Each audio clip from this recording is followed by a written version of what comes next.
Hi, this is Steve Hargadon, and welcome to the Future of Education. It is Wednesday, May 25th, and our special guest is Sir Ken Robinson. Ken, thanks so much for being here. It's a great pleasure, Steve. Thank you for asking me. Well, it's our pleasure. The Future of Education is sponsored by Learn Central, the project I work on for Blackboard Collaborate, what used to be known as WIMBA and Illuminate. Sir Ken is one of the keynotes at the Blackboard World Conference in July in Las Vegas, which is a happy coincidence. I'm sure you'll get a chance to tell the Las Vegas story in Las Vegas, which should be fun. The education series is also sponsored by my Web 2.0 Labs project. I hope that there's a place for communicating there that you find interesting, including Classroom 2.0, Library 2.0, and the like. Coming up in Philadelphia, June 25th is our annual EduBloggerCon, the all-day unconference for those in education interested in social media. It's a blast. It's free, 8 to 5 p.m. It's at the Pennsylvania Convention Center thanks to ISTE. We have wireless and no costs. You don't even have to be registered for ISTE to attend, so we hope that you will come. Also, of course, the Bloggers Cafe and ISTE Unplugged. The Bloggers Cafe is where you will likely hang out. We really love that spot. And ISTE Unplugged allows you to present at ISTE if you've never presented before, and we stream it live through Illuminate. Go to ISTEUnplugged.com to sign up. We have announced the dates for our Global Education Conference, November 14th to 18th.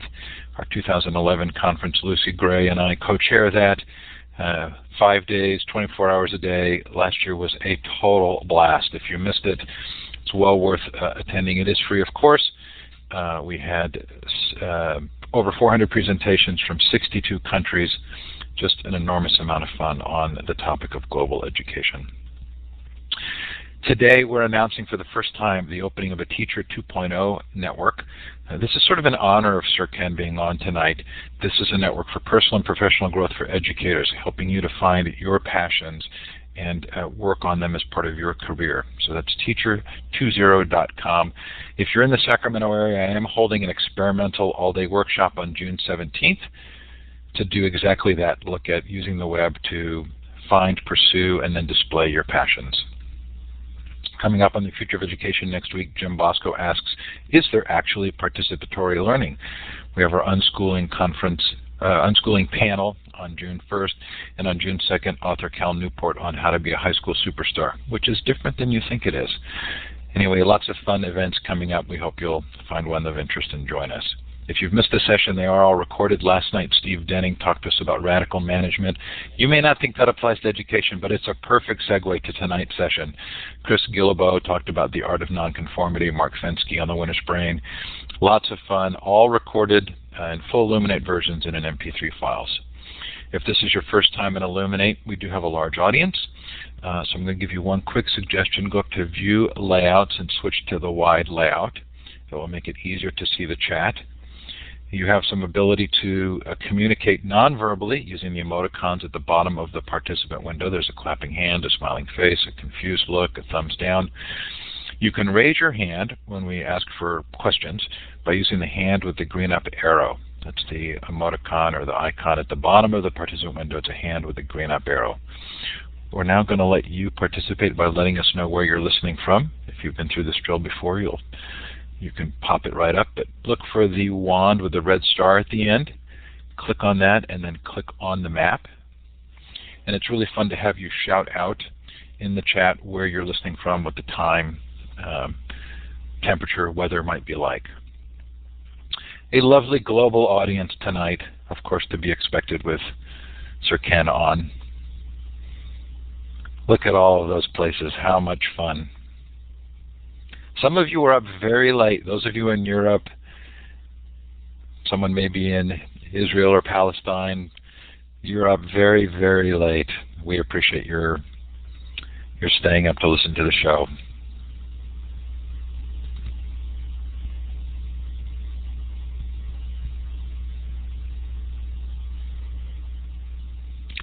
It's just fun to see where all of you are. What a blast.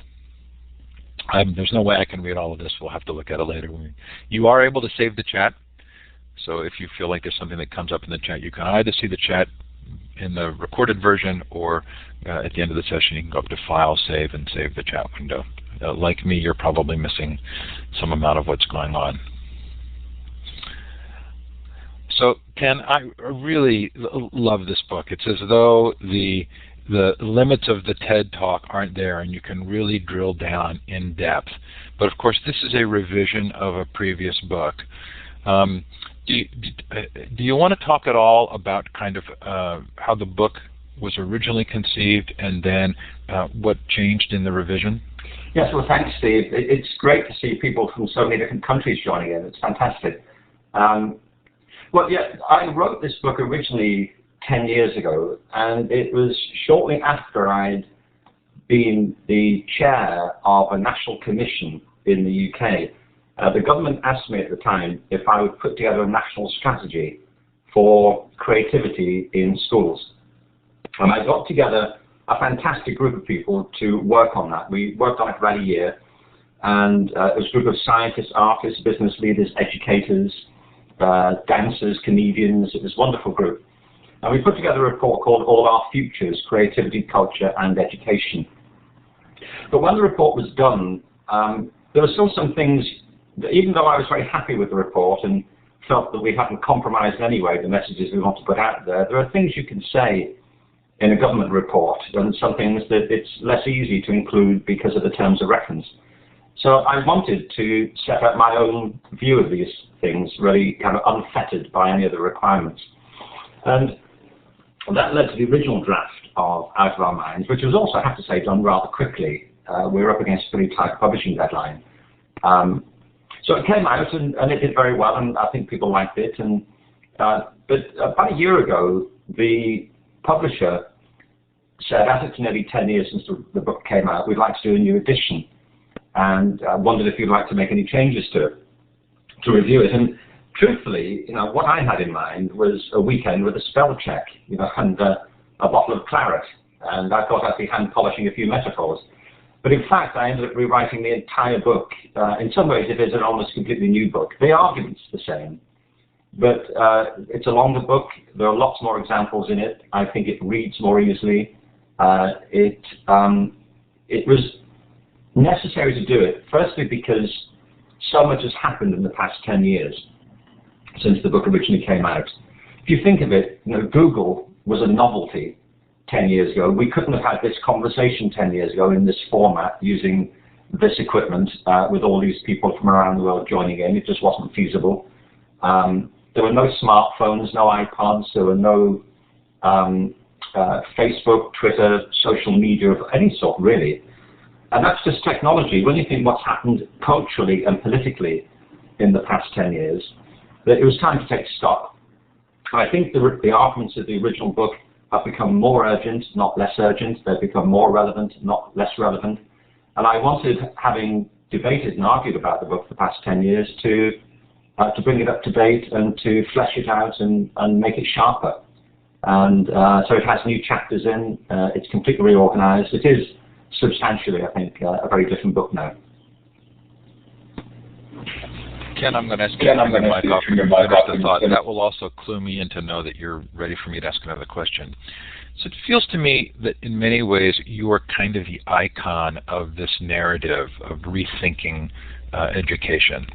And of course your YouTube videos have been viewed millions of times.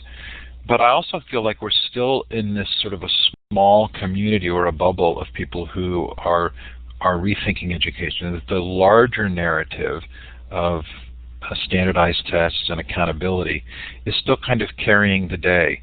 Have you seen a change in the balance of power in the last few years? Yes, I have. And I hesitate to call myself an icon of anything, really, but it is interesting that that first TED Talk has become so widely distributed. It's been downloaded maybe 6 million times now in various ways. But it gets shown a lot at events. It gets shown to large groups as well as people, perhaps watching it on their own. And we think it's not unreasonable to estimate. It's probably been seen by maybe 200 million people in 150 different territories. So that itself suggests that there's a big interest out there in these sorts of issues. What I'm always keen to say, though, Steve, is that, I'm not making any of this stuff up, and I'm not the first to say it. Anybody who's interested in a more holistic approach to education, who's concerned that education is generally based on an understanding of human talent and capacity, that it should be based on the realities of the economic circumstance that we now live in, and that above all, it should address issues of community and spiritual development. I mean spiritual in the non-religious sense. I mean the sense of a person's own well-being and the ways in which we tune into our own energies and feelings. Anyone who's got those concerns that we should be educating students in the round, so to speak, and collectively, not atomistically, is standing in a long tradition. People have been arguing for these things since the beginning of public education, well before. You can find similar arguments in the work of Montessori, Freeboard, Dewey, Pestalozzi, the Black Mountain School, the work of Aldous Huxley, Krishnamurti. There has been a strong counterculture to the prevailing dominant industrialized culture of education since the beginning of formal education. I find myself not alone, but certainly with my hand on the torch as well these days, and being able to be a megaphone for it. I think partly what I'm trying to do is reassure people that their instincts are right, that we do need a radical reform of education, which is based on more humanistic principles. I can't think of any strong counter-argument to it. I can't see any sense continuing as we do. But I do feel there's a shift. I do travel quite a bit, and I get the opportunity to speak to all kinds of groups. I speak a lot, obviously, in education, from all kinds of groups, from universities to kindergarten. I've spoken in the US to the NEA as well as to the Montessori Association. I've spoken to the testing organizations, and I speak as well to corporate groups these days, and there's a reason for that, which you might come on to. But, I don't find myself, as it were, being booed off, and people saying, what's this nonsense? On the whole, people get it and agree. And I think there is a strong movement here, which isn't limited to one region or district. You find it in across America, you find it in Asia, in Europe, the Middle East. You've only got to look at the success of the TED conferences now. They've taken off across the world. People know there's something up here and they're trying to articulate the alternative. Making the change is always difficult, and paradigm shifts are always complicated. There are always countervailing forces, and I never suggest this would happen overnight. But I think people need to be reassured that it is happening, and that a real revolution always starts from the bottom up. It's very unusual to find governments instituting revolutions against their own policies. You find them coming from beneath, and then sensible politicians sense what's going on and set out to own it too and to be part of it. But I think there's no question that there is a shift happening. So I'd really like to believe that the rise of the current internet technologies is going to do for education what we're seeing in the Arab nations right now with governance. But you quote in the book Abraham Lincoln, and I had to laugh when I read in the book because you obviously found an ability to aptly put that into historical consequence. And when I'd listened to you talk about it in a previous video, you were kind of joking about not knowing the history of the United States. But the quote is about the dogmas of the quiet past are inadequate to the stormy present. We must think anew and act anew. We must disenthrall ourselves. Then we will save our country. For me, the interesting piece of that was the disenthralling came at the cost of hundreds of thousands of lives. Can an argument be made that these power shifts are substantial enough that they're not likely to be as easy as we might want them to be? Well, Lincoln was speaking in the brink of the Civil War, and there are some parallels, but it's a very different sort of situation. I think that the key word there is disenthrall, and I quote it in the second TED Talk. I'm interested. I did a follow-up to the first TED Talk. I did it last year, and it's not been seen quite as widely yet. I hope it will be, not out of vanity, but I wanted there to try and say what might follow from it, and to argue that we need a different metaphor, a different dominant analogy for education. But all change is painful. Somebody else I've been quoting recently is Benjamin Franklin, who said lots of wonderful things, but among them he talked about the three sorts of people, at least these three. He said there are people, those who are immovable, those who are movable, and those who move. And we all know that from our own daily experience. You know, you meet people. If you look at the history of paradigm shifts, there are always people who are locked into the old model, who can't abide change, who see no reason for it. Their heads are locked in a way that they can't unfasten. And I think we should just accept that and say there are people there that we can't get around, we can't change, so let's just get around them. Because the times are moving faster than they are. There are people who are movable, the people who are persuadable, who are open to the argument, and we should work with them. And then there are people who move, who are actually the people who are the standard bearers of a new order. And there are those people everywhere, in education, in the corporate sector, in the new fields of social entrepreneurship, working in the community. There are artists, poets, writers, dancers. There are people working with disaffected kids. I'm doing a lot of work at the moment with a fantastic organization called Free the Slaves. And there are wonderful education projects happening around the world. I was talking the other day with a guy called Cameron Sinclair, who's the founder of Architects for Humanity. You know, there are people on the move here, and I don't think we should compare this to the kind of armed conflicts that followed on from what Lincoln was talking about. But what we're talking about is a shift of consciousness and a different way of thinking and seeing. And you know, that can be difficult, but it doesn't need to be lethal. And what we're aiming to do here in the end is to liberate the spirits and the minds and the hearts of a generation of students as well as ourselves. So there's a big prize. Ken, I know that you have high hopes for technology kind of revolutionizing education. I'm interested in the degree to which you feel that's happening, and I'm going to suggest that I'm that as a huge technology fan, I still have a little bit of skepticism because a lot of the technological solutions that I'm seeing are just the scaling of existing models. So I look at Khan Academy, and it feels to me it's very much just sort of scaling the lecture model or TED. Are you seeing things that would argue differently than that? And do you still have this hope for technology making a significant shift?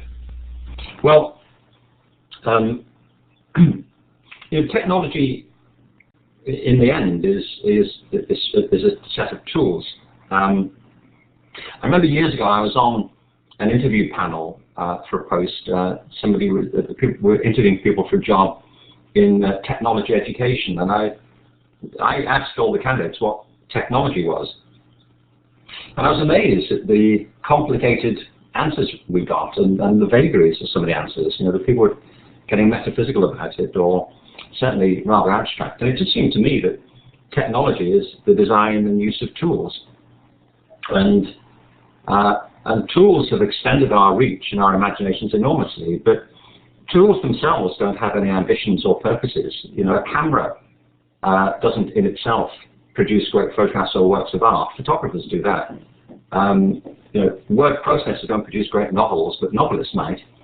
And I feel it's the same with the technologies. The new digital technologies offer tremendous promise, but they have to be allied with the creative instincts and imaginations of the people who use them. And you're right, I think a lot of the new technologies offer tremendous potential, but we're not really yet quite discovering it, I think. And there are a couple of factors here. One is, of course, we're not at the end of the line with these technologies. They're evolving ever more quickly. In a way, they're evolving more quickly than our ability to understand how best to use them. But also, the history of technology seems to me to often hinge on people using a new technology to do the old thing for a while. It's like when I talk about this in the book a little bit. When photography was invented, for a while, people really used cameras to replicate portrait painting and landscape painting. It was only really as the technology got a bit better and people figured out they could move it around and they produced a shiftable focus that they started to do things that painters couldn't do and didn't aspire to do, which of course also transformed the nature of painting as a consequence. The early movies were really filmed theatre performances. So people tend to use the new technology to the old thing for a while. But then they eventually reach the point where they figure out they can do something they couldn't do before. And I think you're right. At the moment, a lot of the use of technologies we're seeing, not in every case, there's some really brilliant pioneers of these new technologies, but a lot of cases they're being used to do things we used to do. People are using word processors to replace their typewriters. They're using their MacBooks to replace PowerPoint and things like that. But I think our kids have got instincts. I mean, some adults have got them too. It's not a clear age divide, but we're beginning to see, I think, a more deft use of these technologies to think differently. I was yesterday at the Library of Congress, and I mean, that's a remarkable place. I've never been there before. I was speaking at an event.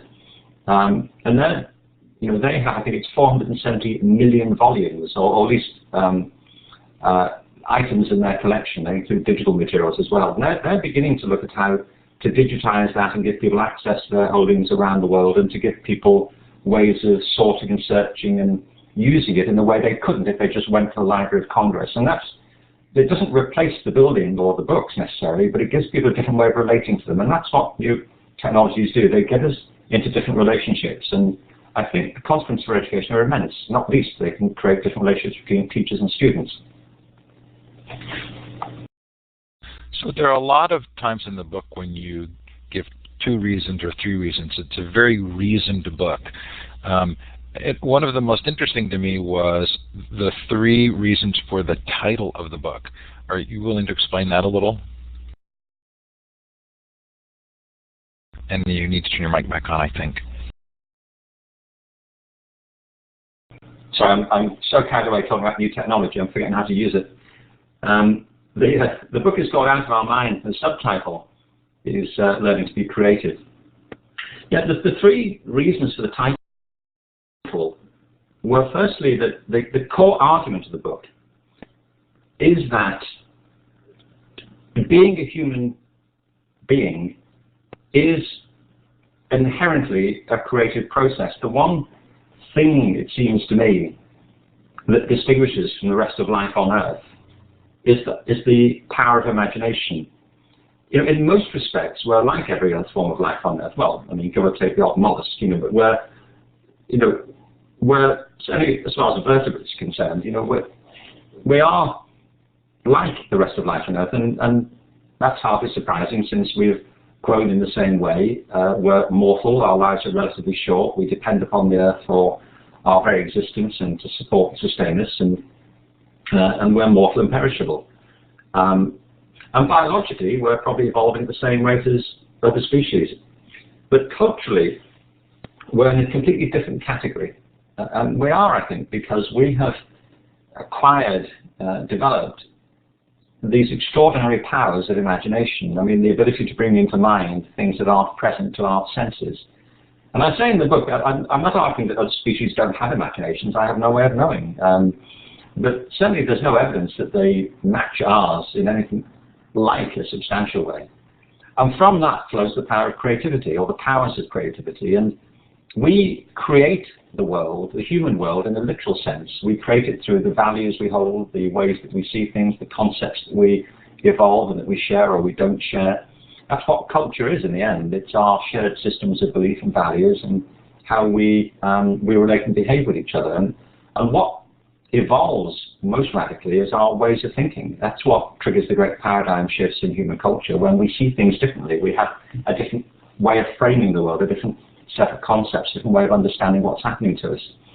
So I mean, in the title, just that the human world is created out of our minds. And I use minds in the broad sense to mean our whole entity. I don't just mean the bit in our skull, the brain, but on its own.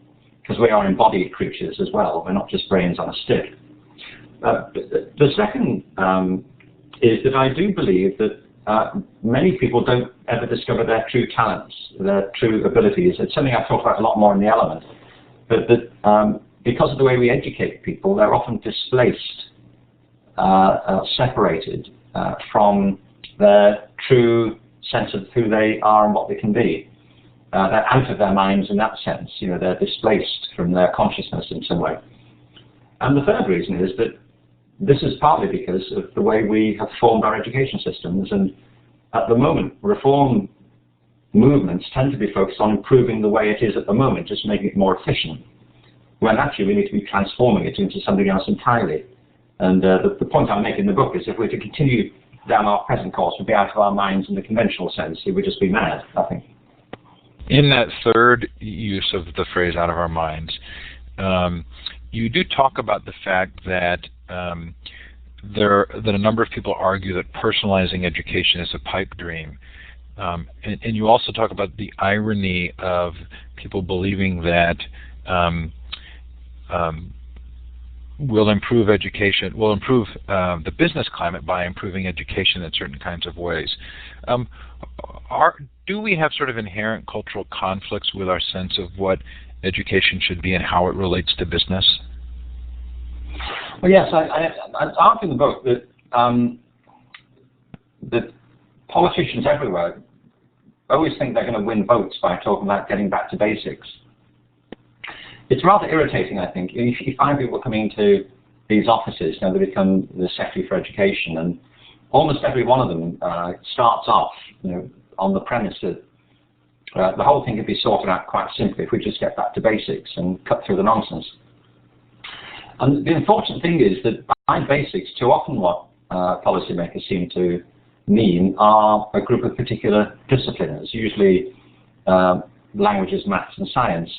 And I argue at some length, as you know, that those are, of course, critically important in schools and in education everywhere.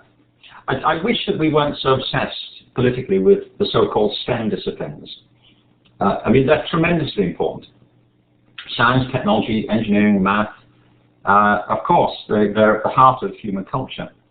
But so too are the arts, and so too are the humanities, and physical education. Recently the President Obama here in the States gave the State of the Union address in which he talked about the importance of innovation, and then went on to talk exclusively about science and mathematics and the importance of raising standards of those in schools. And you see, the implicit message that gives out to people is that science and mathematicians alone, scientists and mathematicians on their own, are the only people we can depend upon to deliver us into the future. You know, it's like saying if you're not interested in these things, or if you're not good at them, then you can wait this one out. You know, we'll wait till the scientists sort it all out, and then you can sit on the bench in the meantime if you happen to be interested in the arts or humanities, and we'll call you when we need you. Now, I know that's not the intended message, but it's the effective message. And really what we should be saying is that we need to be using the talents of all of our students and engaging all of them equally. And that's a big part of what I'm trying to argue for here, is that there is a great prize to be had by recognizing the diversity of human talent and the need to engage that properly. So when we talk about getting back to basics, I just wish that we would. But the basics to me are not some particular group of disciplines. The basics are the fundamental purposes of education. And what are we doing this for? And I think there are at least these, that one of them, of course, is economic. We expect people who have been educated to be in a better position to take their place in the workforce, to contribute in whatever way is best for them, and to be economically productive and to contribute to their own economic independence and to the public welfare. I think we all expect that. I mean, I absolutely believe that's what education should be doing.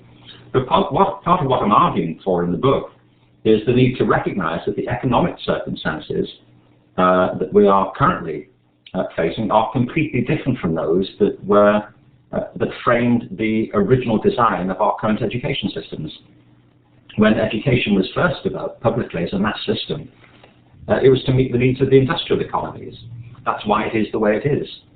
But now the economies could not be more different. There was a report published last fall by IBM called Capitalizing on Complexity, which was a survey of 3,000 corporate leaders around the world, not just in for-profit companies, but those as well, but also not-for-profit social entrepreneurship groups in the public sector.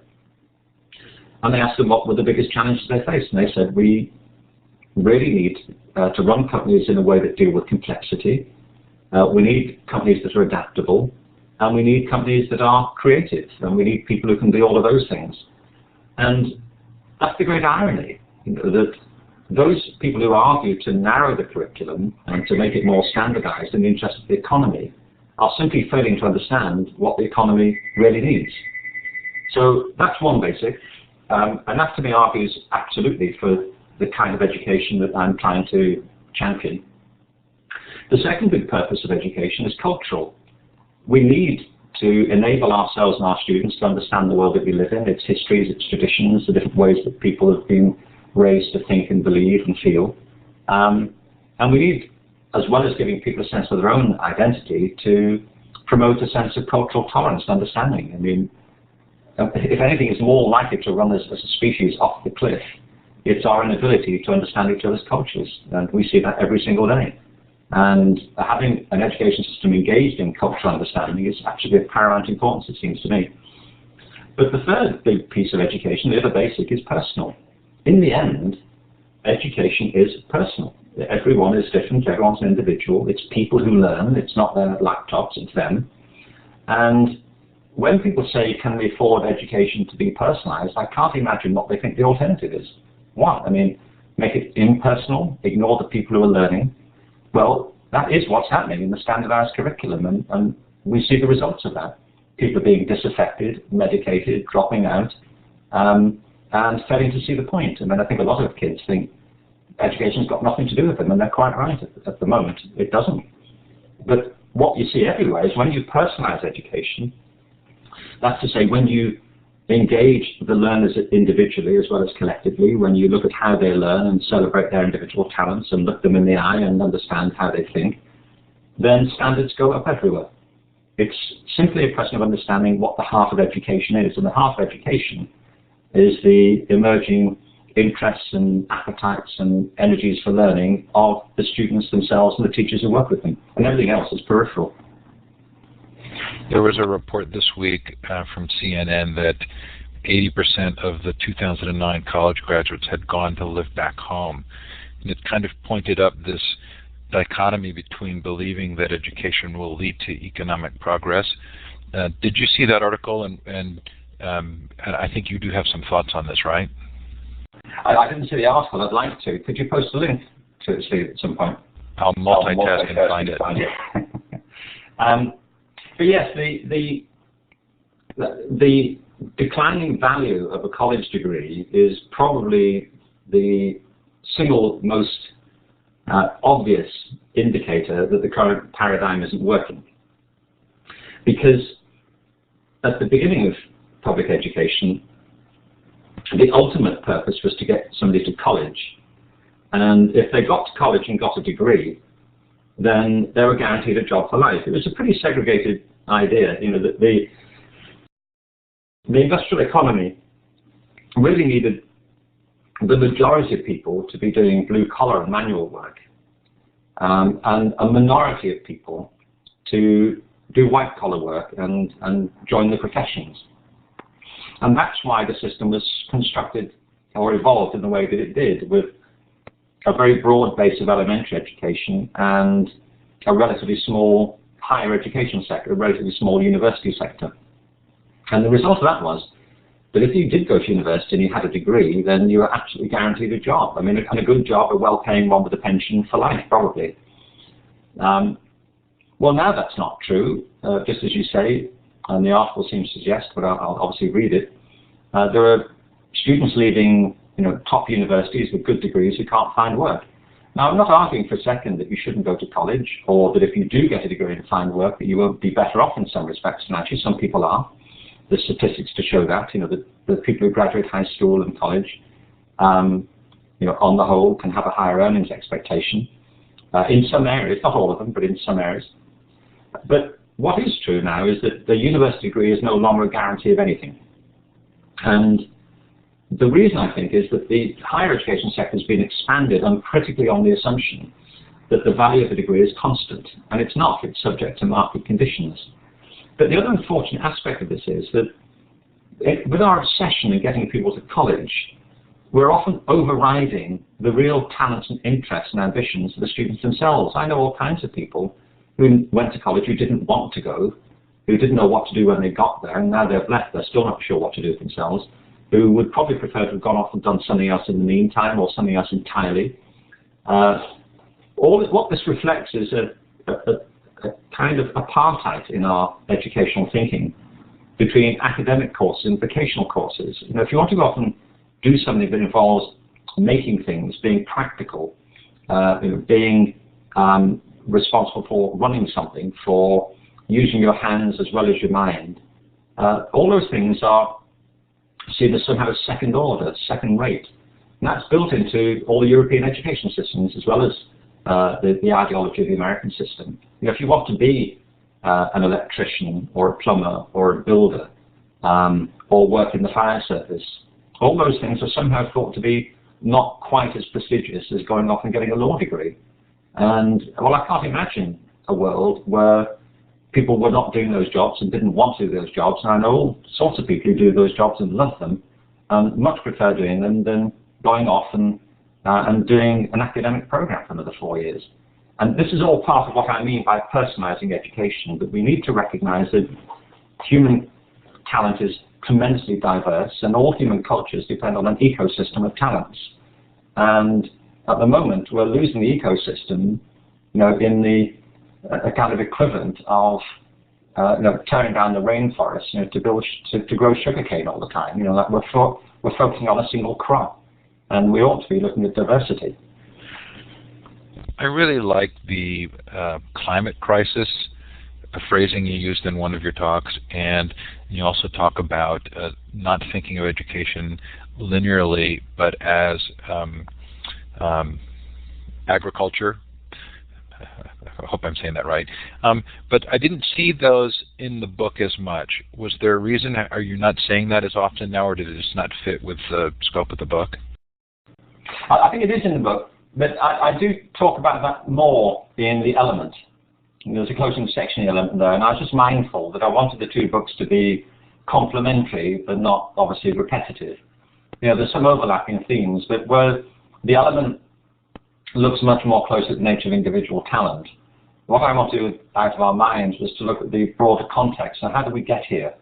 Why do we think this way? So it really sets out to answer a couple of questions. One is, why do we need this shift in the way we think about education and the way we run organizations? What are the principles on which that might be based? What are we learning about intelligence and creativity, and how does it differ from the dominant ideologies of academicism and so on? And then I've got new chapters in the book, as you know, on being a creative leader, what it means for running any kind of organization. And secondly, there's a whole chapter there on education transformation. So the theme is there, okay, but as I say, I didn't want to give it a whole other chapter, but the metaphor to me is very important. I mean, it is essentially that we currently have systems of education which predominantly, I'm always keen to argue this, by the way, Steve. I mean, I'm not arguing that it's all monolithic and homogeneous. I know wonderful schools in all these different systems, and there have always been great schools, wonderful head teachers, great teachers who are doing extraordinary things, and that's always been the case. But the really interesting and creative and transformative schools tend to be that way despite the dominant culture of education, not because of it. They're always resisting the dominant culture and trying to create space within it.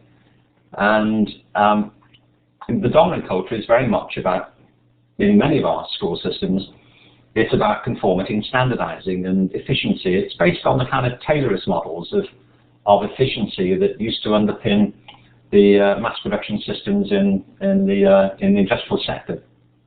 And so what I'm arguing is that rather than have our minds dominated by an industrial metaphor, which is about conformity and standardizing, precision and utility, that we should be adopting a more organic metaphor, since we are organic beings and human culture is organic and unpredictable and non-linear, and the future is certainly unpredictable, and to the best and most pragmatic way we can engage people in the future is by engaging their own talents and abilities in the present and have them go through their education feeling empowered and confident in what they're capable of, rather than lacking confidence and feeling daunted.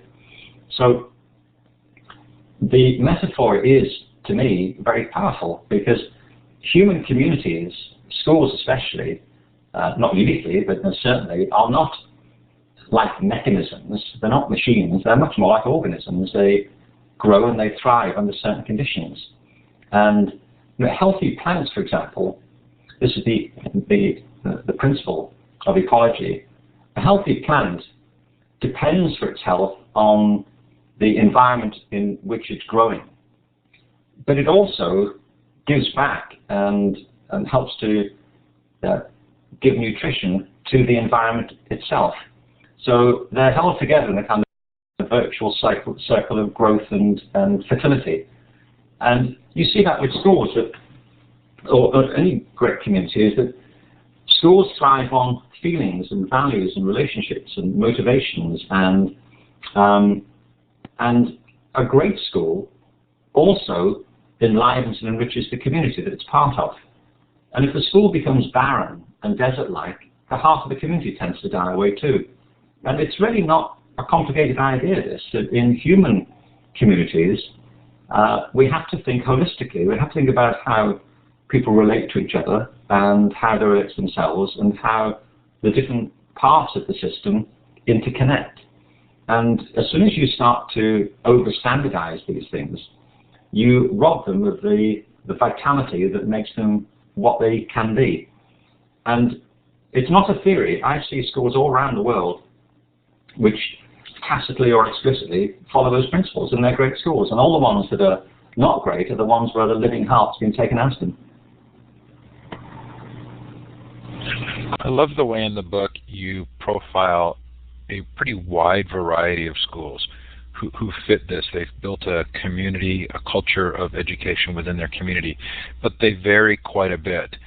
So knowing that there is this ability to build these educational cultures, but that they may not be the same, what kind of recommendations are you giving state or sort of federal level policy thinkers about how to encourage that kind of diversity of success? Well, diversity is the key to it. You know, the thing is that all learning communities, and I use that expression in the book, because I think part of the transformation is not to be confined to a conventional idea of what a school should be. You know, a conventional school is limited to certain age groups, often carved up into different subject areas. There are particular formal relationships that exist. I mean, not all schools are like that, and they don't all have to be. That's my point. There are different ways of conceiving of learning communities than the conventional factory model of a school. But all schools, as they currently are, I believe, have much more freedom than they believe. For example, living here in the States, where I lived in the UK most of my life before this, there's nothing in the legislation that people find oppressive in many ways, but there's nothing in the legislation that tells people they have to divide the day into 40-minute periods, that they have to have separate subject departments, that they have to do the same thing every Tuesday, that they have to have a certain, framework of time when they have breaks in the morning or the afternoon. All those are conventions which schools themselves have submitted to, but which they can change without asking anybody's permission. And so part of the transformation I'm arguing people should take seriously in every school. Have a look at how you do things. Do you need to do it that way? Is this getting the best out of the people you have? Is this constraining the teachers as well as the students? Because teaching is, for most people drawn to it, potentially a highly creative profession. And one of the tragedies of often these very limiting modes of legislation is the teachers themselves are deprived of the pleasure and impulse for creativity that they themselves had when they, or at least when they went into education. So it is about looking creatively at each school. And in the way of it, therefore, all schools have the potential to be quite different. And they should be. I don't see why they should all be the same. I mean, whenever we look in other areas, like the bands that we like, or the books that we read, or the clothes that we like, or the place we like to visit, we're not looking for conformity, we're looking for what's different about them. You can be excellent in a multitude of different ways, and every school potentially should be different from every other school. I mean, they may need to cover similar ground. There's no reason why they should all do it in the same way. I think it's about recognizing what's unique in each community and making that school the best it can be. You use humor quite effectively, and it is fun to read the book and hear your humor in the book. Do you feel there's a lesson there in terms of how we talk about this as a topic, maybe in terms of sensitivity, as we try to bridge those differences in perceptions of education? Well, yeah. I do. I mean, I'm from Liverpool. I'm from a large family, and I'm the quiet one in our family. They're just very funny, and I find stuff funny, and it's not a tactic. I mean, I just find if you're in a room with people, then you want to engage them. That's it, really. I mean, if you're with a workshop or a class or an audience, it's a human relationship, and you have to connect with that room. And I'm very serious about the stuff I do. I spent my entire life doing it, and it matters to me enormously. But you can't be po-faced about it. And there's a lot of it that is just funny, and I don't think that anything's off limits from that point of view. But in the end, my interest is in the kind of serious purposes here. But I think people are much more likely to, well, it's true in any field, really. You're much more likely to engage if you're enjoying it. And certainly I feel that's true of the book. I myself have a very low attention threshold, and I tend to listen hard if I'm being entertained and engaged, and I tend to read better that way too. So I'm happy to think the book's entertaining. I wanted it to be. They're not as a deliberate strategy. I just think there's a lot of funny stuff that's worth writing about too. So I'm pleased you picked that up, Steve. I did enjoy it. Okay, so we have 9 minutes left. It's hard to have a Q&A with this many people, so I'm going to ask you to ask questions in the chat, or if you want to raise your hand to take the microphone, that you do ask your questions quickly. So I've collected one question from the chat. I'm sure there have been many, many more, but there was one that's just recently posted. So you can either, if I missed the question, you can put it in the chat again, or feel free to use that icon at the bottom of the participant window. It's the hand with the green up arrow. To raise your hand, I'll give you the microphone, and you can ask a question using the mic. So Metaphor 56 at me, you're the first. To turn your microphone on, you click on the lower left of your screen. Can you hear me? Yes, you're a little fuzzy, but you're coming through. Okay, good. I teach writing at the college level, and it seems to me you were talking about what schools can do to help creativity and innovation in a deliberate way, and how technology can be used, like blank screenwriting, having students write an essay with the screen turned black so that they can't see and they can't edit as they go, but can just let the ideas roll and not try and get it right the first time. Is that the type of things you're talking about, and do you have any other practical nuts and bolts exercises like that? Yeah, thanks for that. I've never heard of that one, writing onto a black screen. It sounds interesting. I'll tell you what I think about it. I do a lot of writing. I don't know if you do, but I find that whenever you're writing, there are processes that some people prefer. I know a lot of writers, for example, who can't write on a screen. They'd rather write in pencil on lined paper and then put it on a screen. I know other people who can't write on paper, they have to have a screen. We all have our own styles, and I'll tell you what lies at the heart is to me is to recognize that being creative always means using a medium of some sort. And very often the way in which ideas flow is to do with the medium itself.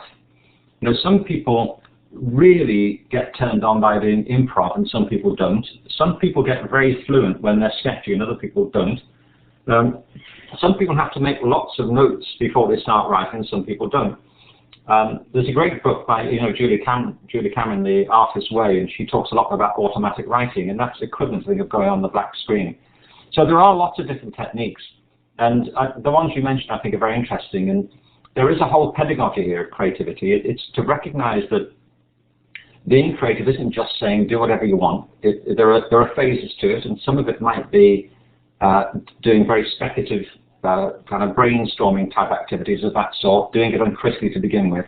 And then there's a process of working on it and being critical and polishing it. So when we did the All Our Futures report, we actually described a number of these different techniques, and there are lots of interesting ones out there. But it is recognizing at least those two things, that the medium critically affects how fluently your mind works. And secondly, that that first speculative phase of creative work is often just the first phase, that there's a need then to work on and select and refine and polish and act critically on it. And understanding how that process works, I think, is really important for teachers interested in a more creative form of education. I'm going to move quickly here. Catherine asks for the Daily Riff. Can you share if you've had meetings with senior U.S. government officials involved in edu policy making, such as Arne Duncan? If so, can you share how you relate uniqueness of talent, smarts versus the drive for accountability? Well, I haven't met Arne Duncan yet, no. I've been in the same room as him. I've still yet to meet President Obama, but he knows where I am. But I've worked a lot with governments in the past, and also with state governors here. I think on the whole, and I actually had a very good meeting recently with a man called John Daisy, who is the new superintendent of the LA Unified School District, which is the second largest in the country. And there are 800,000 students in the school district. On the whole, my experience of it is that with senior politicians I've met, I'm not talking about John just now because he's just in his post, what they're trying to balance is a very complicated equation. And I think they begin to hear the argument, but it's very important that they don't hear the argument as another problem. I remember when I did the report in the UK, and I also did similar work in Northern Ireland as part of the peace process. And that's not a soft context. I mean, that's a very interesting and complicated context. But when we're doing the work there, the whole point, I think, is to help policymakers to realize that when we're talking about offering more creative forms of education, that this isn't another problem they have, it's a solution to the problems they already have. And the creativity is, to me, it's another way into the labyrinth. It's another portal into the larger argument about forms of education that are responsive and personalized and genuinely engage the talents of all the students. And that isn't an additional difficulty for education. It's the way to remove many of the difficulties that we currently have. And I do think one of the problems that all politicians face now is they work on very limited time frames and they're working with lots of competing interests. One of the downsides of the current political systems is they work on very short time frames, and what we're talking about here is a long-term shift. And it's already happening, by the way. People ask, when will this revolution begin? It began a long time ago, and it's continuing. And it won't be over anytime soon either. It's a process of transformation. It's complicated, and it takes many forms, and we have to be alert to it and to see it where it is happening. The other thing, by the way, just to say, because I know our time's short here, the thing with an organic metaphor or the agricultural metaphor is also to recognize that there is not a single solution that will fix this, then we can all go off and do something else. There's no silver bullet. The thing about organic processes is that you have to keep doing them. You know, I mean, if you're a gardener, and it's certainly true if you're a teacher, you can have a great year this year, do exactly the same things next year, and it won't work. Because the climate has changed, the people are different, you're doing it again, it's a human process. And you have to keep working at it. And all I'm really partly want to say here is there have been people working on this for a long time. There are generations of people behind us and the ones who are lying front who are committed to these sorts of principles. And the more people we get involved, the more people share ideas and expertise, the more we see these solutions, not problems. And I think the longer the effects will be and the more profound they'll be. Maria, I'm going to give you 15 seconds to ask a question. Hello.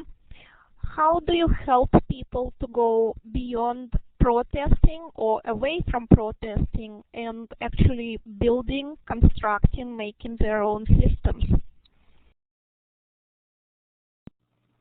I think firstly you have to look at what your current situation is. When I was doing the work in the UK, and that report, by the way, if you're interested, is on my website. It's sirkenrobinson.com, and you can download it. We offered very specific and practical recommendations about how that system needed to change. Many of the principles apply in other systems, but you have to be specific. When I came to Los Angeles, I worked with the LA County Education Service and the LA County Art Service. We put together a detailed plan, particularly here for the arts and education. We did the same thing in Northern Ireland for creative education. You have to look at the detail of the system and of your own situation. I mean, I ran, for example, a large project which involved 300 schools, this is in the 80s, and 2,000 teachers and other professionals, looking at transformative strategies in these 300 schools. And they all began with a really close audit of what the current provision was in the system, in individual schools and school districts. We identified what seemed to be the relevant strategies to affect the changes that people were interested to make, and then we set about implementing it. It was very practical. There's not much time here to go into the detail of that, but it is about looking at the detail of the system you're in and identifying what the real blocks are, and then also what your vision is, what the changes you're trying to bring about. I might just say, by the way, that I am working on a sequel at the moment to The Element, called Finding Your Element, but I want to follow Out of Our Minds with a book which is directly related to the last two questions we've got, because there are a lot of practical strategies out there, and I think the first step is to get people to share their sense that there's a problem. I think more and more people are doing that. The next step is to get people to understand and be part of contributing to the design of the solutions. And I want our next phase of conversation to be about that, about sharing what works and what the benefits are. So that's the next big project for me anyway. Sir Ken, we work hard to I'm going to turn your mic off there.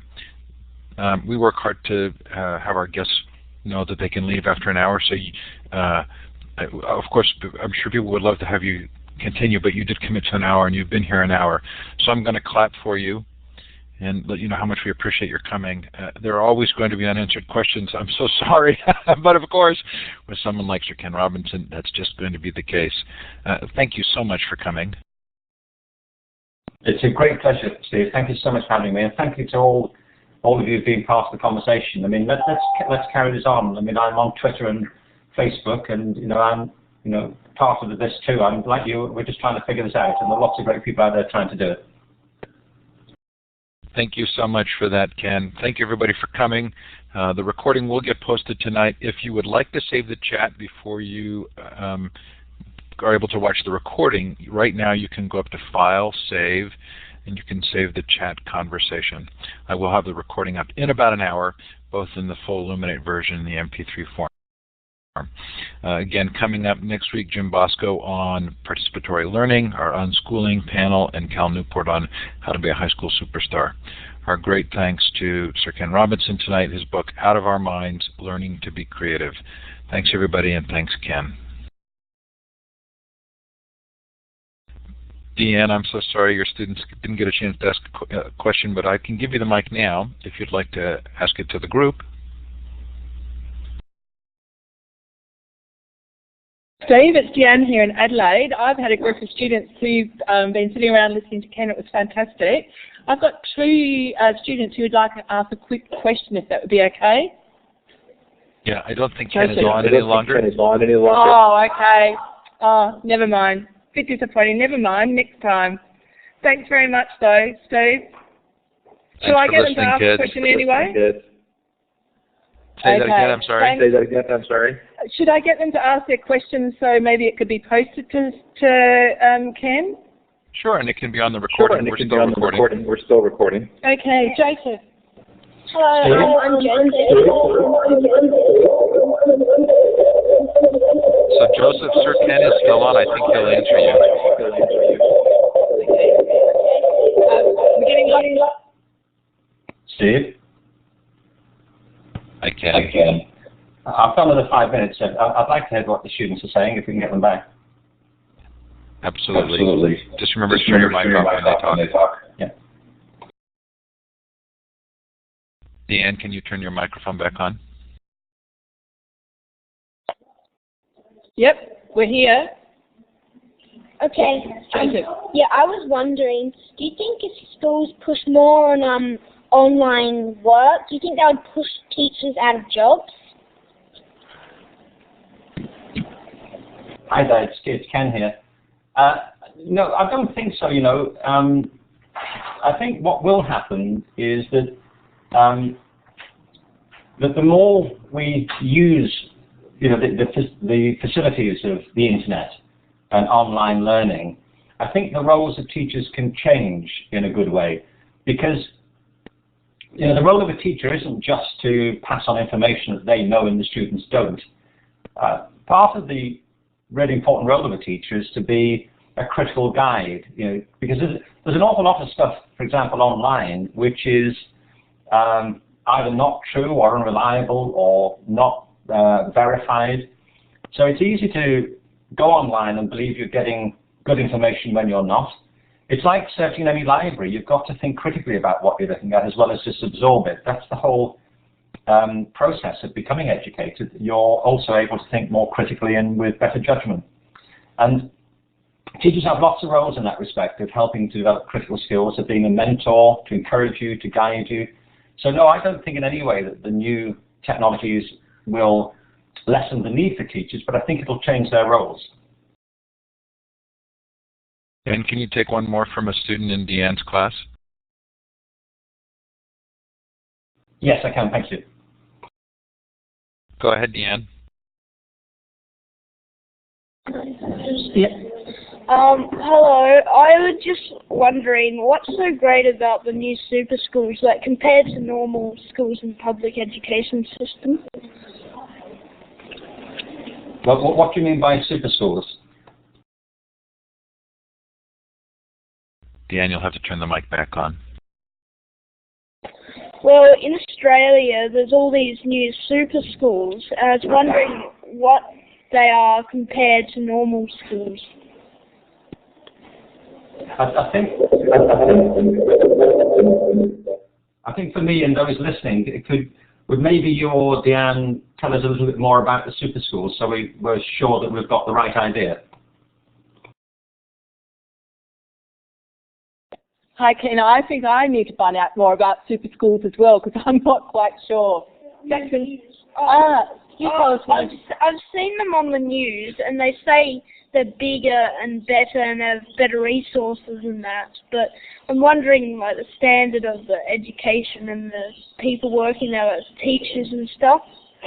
And is it any better than the usual education from public schools? Okay, well, thanks for letting me know about these super schools. I'll certainly check into them. But I think the point you just made is really important. What makes a school great, if not super, is the quality of the teachers and the curriculum and all of those things.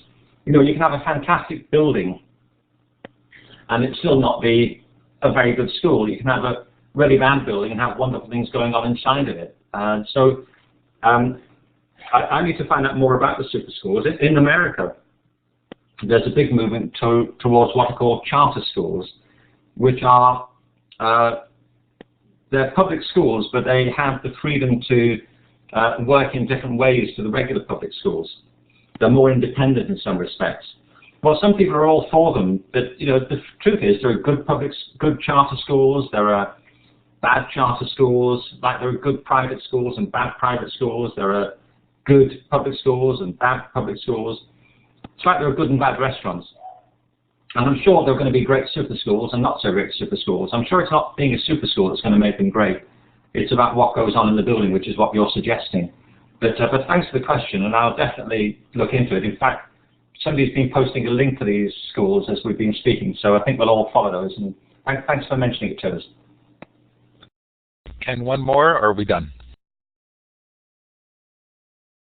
Ken, would you like one more question, or would you like to be let off the hook? Oh, yes, I'm sorry. I just answered that and didn't have the microphone on. Let's take another quick one. I have to go out in just a minute, but I'm happy to take one more. Thanks. Linda, I've given you the microphone. To turn your mic on, click on the lower left of your screen on that larger microphone button. Hear me? Yes, go ahead, Linda.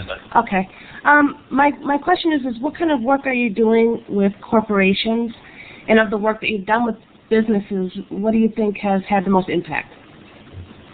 I'm from the business side, which is why I asked.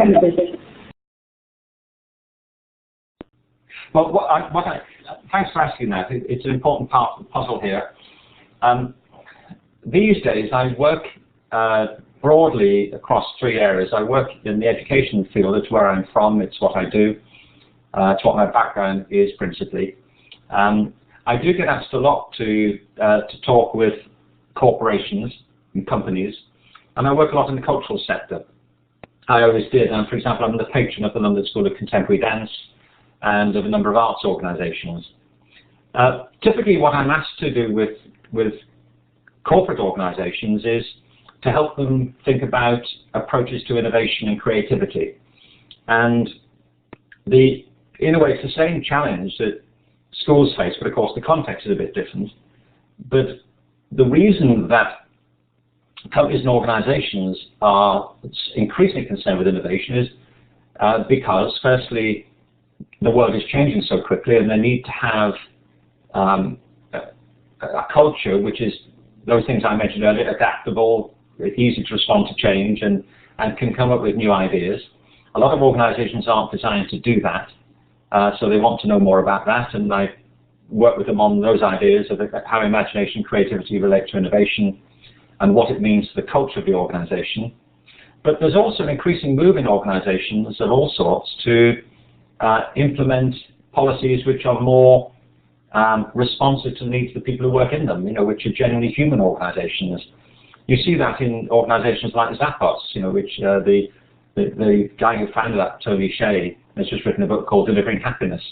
It's true in companies like Google. It's true in all kinds of organisations. They want more human cultures.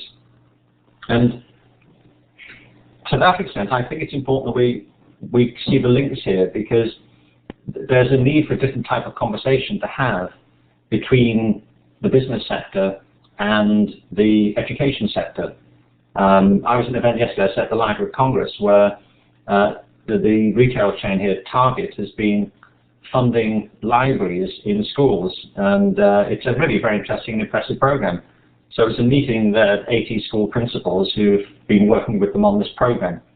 So a lot of it is about that. It's both looking at their individual needs organisations, but mainly seeing, again, how the links can be made across these different sectors. And I think that's a big part of the agenda right now. Steve, I do have to go now, I'm afraid, if that's okay. Of course it's okay. Thank you so much for your time. Thank you so much for your time. I really appreciate it. And thanks to the students, and I'm delighted we got time to talk with them. Me as well. Thanks, everybody. Thanks, everybody. Thanks for coming tonight. Thanks to Sir Ken. I'm clapping again. I see many of you are. I'll go ahead and post that recording later tonight. Again, we have some good sessions next week, and through the rest of the summer. Hope that you'll join us for something if it interests you. Take care and good night, everyone.